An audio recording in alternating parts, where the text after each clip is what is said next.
In another time, in another place, when I was a little girl, a strange thing happened. There was this little tooth fairy named Alfie. This is Alfie's story. Every night Alfie would fly off into town with all the other tooth fairies. Lots and lots of tooth fairies. That's the funny thing. Humans think there's only one. Huh! Their wings beat so fast they glowed. Their job was simple, but oh so very important, to leave money for the tiny teeth that the little girls and boys had left under their pillows or in glasses of water next to their bed while they dreamt big dreams. One night Alfie had gone into town, late with his bag of silvers for all the tiny teeth. Alfie was late flying back home, and all the other tooth fairies began to worry about him. They waited and waited, but there was still no sign of him. All the tooth fairies decided to go and look for Alfie. It was a very dark night, but all the tooth fairies kept searching. Suddenly, one tooth fairy screamed, "Alfie is over here!" He had crashed into a big tree and had injured himself badly. "Let me check his little black box," said the mechanic tooth fairy. All the fairies have a black box like the big aeroplanes that fly in the sky, and when they check the black box, the fairies will find out why Alfie had crashed. The mechanic tooth fairy opened the little black box, and he was so shocked. "Oh my goodness, no wonder Alfie crashed. His little black box is so full of sugar," whispered the mechanic. Alfie had sugar diabetes, and it had caused him to become overweight. The mechanic tooth fairy checked Alfie's eyes. Alfie was a bit blind too. How did this happen, and why? All the tooth fairies are healthy. We all eat good food like fruit, vegetables, and drink plenty of water, and we never eat rubbish. All the tooth fairies went quiet. Then they heard a little voice in the back. It was Ella, one of Alfie's best mates. "Every night when you go into town to get all the tiny teeth, Alfie goes to the burger shop and buys big burgers and chips and cool drinks and cherry ripes. Lots of cherry ripe," said Ella. "I'm so sorry.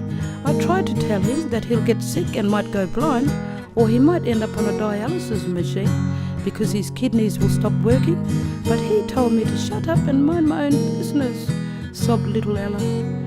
"Ella, it's not your fault. You tried to tell Alfie, but he was too pig-headed," said the mechanic. "Let's take Alfie back to the special healing tree and get him checked out." So the tooth fairies took little Alfie back to the special healing tree. Sometime later, Alfie came home. Before they set off into town for the night to collect all the tiny teeth, all the tooth fairies gathered for a big meeting. "So you all need to listen up big time," said the mechanic. "You better not tell us what to do again. We're sick of you telling us what to do," said one of the cheekiest tooth fairies with a missing front tooth. "Yeah," said a tall tooth fairy with long hair.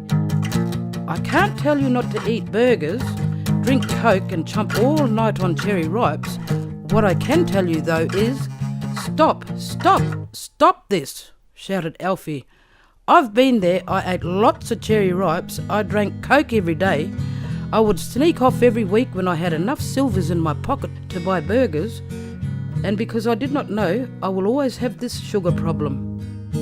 But I also know I can look after myself and stop things getting worse. If I look after myself, I can collect tiny teeth for years and years and years to come. The healing tree has powers, but it can't fix everything. There's only one person that can fix you, and that's yourself." Late into the night they talked, and they decided as a mob that they would slow down on the junk food, drink lots of water, exercise heaps and heaps, and stress less. After all, they had an important job to do. "You see, it's me. I am Alfie. Over the years I can't remember how many teeth I've collected.